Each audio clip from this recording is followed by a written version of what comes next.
Hi everybody and welcome to episode 90 of Prague Talk, a podcast from Radio Prague International. My name is Ian Willoughby.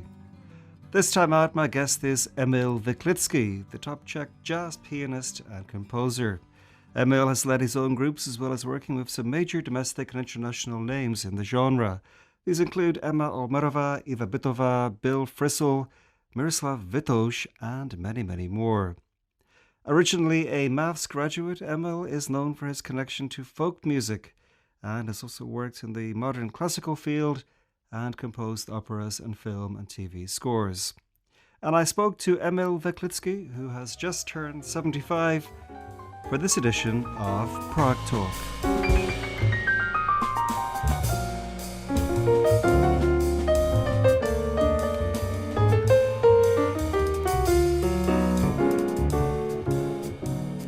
I presume all jazz pianists must begin as children doing classical piano. Was that your case?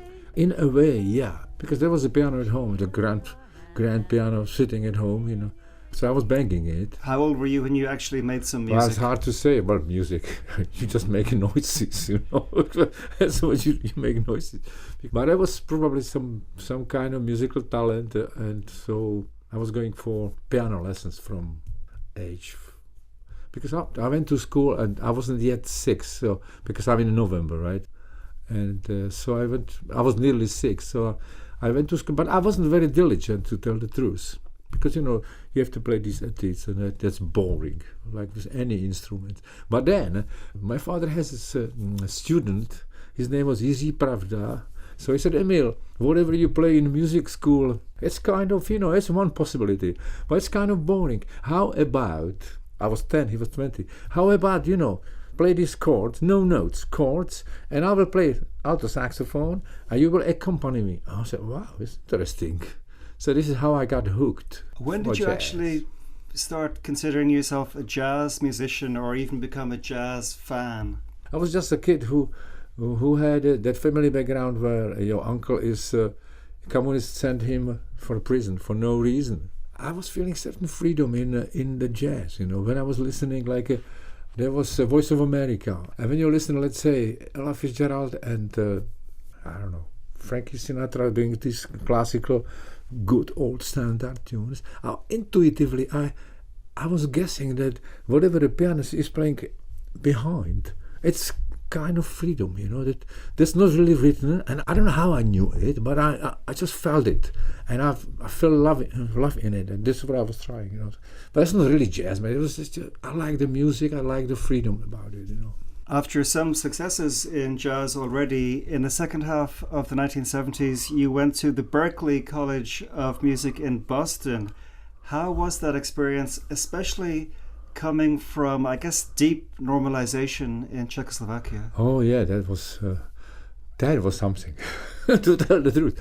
I had opportunity to go in 1968, when I was 20, well, nearly 20.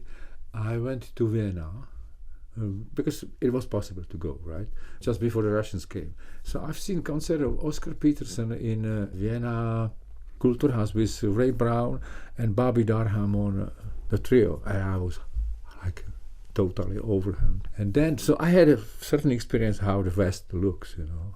To get to America, there was obviously bigger shock.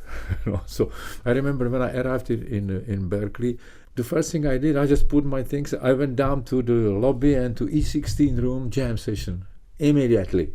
So there was a group of players playing, and there was a tall saxophone player, and he called giant steps.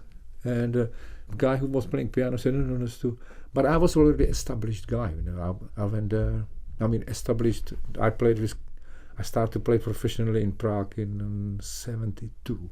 So you already had like 5 years experience when you went to Berklee. I had experience. So I just went there, and he called really heavy tempo, and so we played giant steps, and then we became friends. It was Scott Robinson, you know, and we played together since that very first evening in America. You know. You are known for your interest in folk music, perhaps specifically Moravian folk music. Is that something simply that you grew up with, coming from Olomouc? Not really, because Olomouc is not that, Moravian folklore. At the time was probably slightly better, but it was in villages. And of course I knew about it, but I was not folklorist, no. I came into folklore because I was always admiring Czech composer Leoš Janáček. And Leoš Janáček has a fantastic ability to create the drama in 2 bars. You have a chorus, in 2 bars it's a drama. So I said, oh Jesus Christ, how he does it? And so I realized that his source of inspiration was speech patterns and folk music, So even when I was studying mathematics, I was walking the street and there was an old antiquariat, you say? Like used shop. Second-hand bookshop. Second-hand bookshop. Exactly, second-hand vintage bookstore. And there was like a Janáček and Pavel Váša collections of Moravian folk songs for 15 crowns. So I bought it. I still have it. You've also worked in many other fields, including modern classical, film and TV scores, operas. Living in a small country like this, do you need to work in so many genres, or is it something you're just drawn to, that you want to work in many different areas? I was drawn to it because I was always on the edge, I tried to play jazz, and I still have the kind of classical training, because I kept going to my professor lady, and she put my hands in good shape, So some jazz players has this kind of strange. So she's responsible for my technique, So, but as you asked, I just love to do all the stuff, Your list of collaborators is very long. It includes names like Eva Olmerová, Eva Bytová, Wynton Marsalis, Miroslav Vitoš, Bill Frisell, many, many more. Typically, when you collaborate with somebody, what are you looking for in a collaborator? That has to be a lot of aspects, You have to be on good terms with the person, That's the main thing. There has to be a connection. There has to be certain connection, and there has to be certain intuition, and it has to be also the music you like, Like because me and Bill Frisell, we met in Berkeley already. He recorded my like a semester work. It was called May Tune. When I was living in America in May '78, I got an idea that maybe I split from communist times and maybe I stay. I played with John Newman in New York, and Mel Lewis offered me, hey Emil, when you come back in September, you can have that job with Dad Jones Mel Lewis band. Well, minus Dad Jones, because Dad Jones. And on one concert when we played in New York, Dad Jones came and played. So I played Dad Jones, Mel Lewis, Bob Crancho on bass, and me. So I was in seventh heaven, And I met Roland Hanna, if you know the piano player.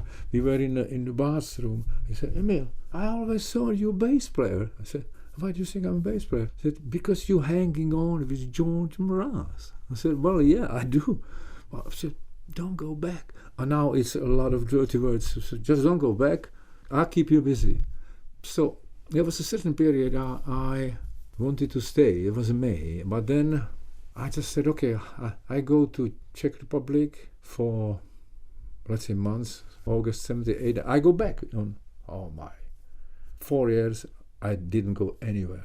They took my passport. Nobody explained me anything. Nobody told me anything. So, but when I came back in July 78, my next travel was October 82 through Slov concert, because Praga concert, I stopped existing for them. To jump forward in time a lot, I was reading a list of the projects that you've worked on. One of them really jumped out at me, and that is called The Mystery of Man, melodrama for Wynton Marsalis Concert Big Band and 2 narrators, text Václav Havel. What exactly was that? Oh, that was actually, I was recording with George Mraz in New York, and the producer of that record, that was in 2000, was Tad Barkan, very well known producer who did 350 known jazz records. And one day he called me, because he also worked for Wynton Marsalis organization. He said, hey Emil, do you also write big bands? I said, yes, I do. I said, how come? I said, well, when I was in Berkeley, I was studying with Herr Pomeroy, and Herr Pomeroy was taking only 15 people a year. And he was teaching for 20, 21 years. So it's like a 300, 350 boys who had that class. It was very difficult. Sometimes I was joking that when I was studying math, I wasn't that diligent as when I was studying orchestration and line writing and whatever, hairbreed, That's true. So I said, okay, Emil, be ready in 3 days. They talked with me, Winter Marsalis and other guys, Phil Schaap, and they asked me some questions. Said, okay, do it. We want you to do jazz melodrama on text of Václav Havel, because we are doing it kind of like a project. There's gonna be Kennedy, Lincoln, I forgot what was the other one, Nelson Mandela, and we want you to do the Havel. I said, okay, I can do that, So next thing was to libretto, right? So I visited Havel in Vorshilska, if I remember when he was, and I told him, he said, oh, that's great. Would you like to have some scotch? I said, no, I'm by car, sorry. I said, oh, you're not smoking. Okay, this is and he gave me all his books. He said, just pick up whatever you want. I said, oh, Jesus Christ, what I'm going to do?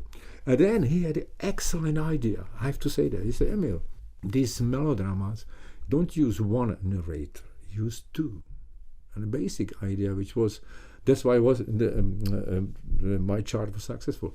The first guy, or maybe woman, would be doing all my serious thoughts. The second guy would be doing the most banal remarks you can find, like, dear Olga, don't send me lemons, they are too heavy. Send me 300 good cigarettes. Or my fellow prisoners ask me about ratio of francs. I never cared about these things. So I put these two against each other. Again, you have the serious Alfred Woodward. She was Shakespearean actress. And then you have the Black Belmondo, Mario van Peebles.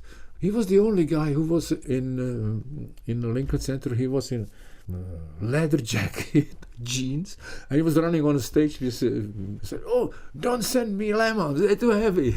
That was success, because opera experience helped me with this. I have a question for you that I've always wanted to ask somebody who is from the jazz world. You got a prize in 2011, a Medal of Merit from President Václav Klaus. Klaus put on jazz concerts at the castle. Oh, yeah. Is he a real jazz fan, or is it more like a pose? No, he's a real jazz fan, because I know him since 1974, when I was starting to play with Karel Velebný, SHQ. And I remember Karel Velebný said, oh, this is some clerk from the bank, he likes jazz. So I know him more than 50 years, and he is a real jazz fan. He likes some of the jazz, not all of it, but it's okay. That's like all of us. I played once in Lucerna with Pavlica, these folk stuff, and here comes the clown and said, Emil, are you going to play your folklore things or real jazz? So he likes hard bop. You've got a famous fan in Japan, Murakami, the writer. What's your connection with the writer Murakami? Well, Haruki Murakami came to my concerts in a period of 10 years. Of course, I knew about him, because I liked his books, and even before they were translated to Czech, I'm trying to improve my English by reading his books. And he likes very much Janáček. If you remember the book, which is called 1Q84. 1Q84 starts with a scene where the main character is going on Tokyo Highway, and there's a traffic jam, and on the very first page, Janáček Sinfonietta is playing in the taxi radio. So he knows very much about music, Eko Murakami. He likes to come to my concerts, and I'm glad he comes, This week you're turning 75. Happy birthday. Thank you very much, John. Do you ever consider slowing down, or would you ever consider retiring, or do you want to just keep playing as long as you can? That's a hard question. What shall I say? I mean, I would love to keep going. The thing is, if all the things around allows me to do that, I hope at least a year or 2 or 3.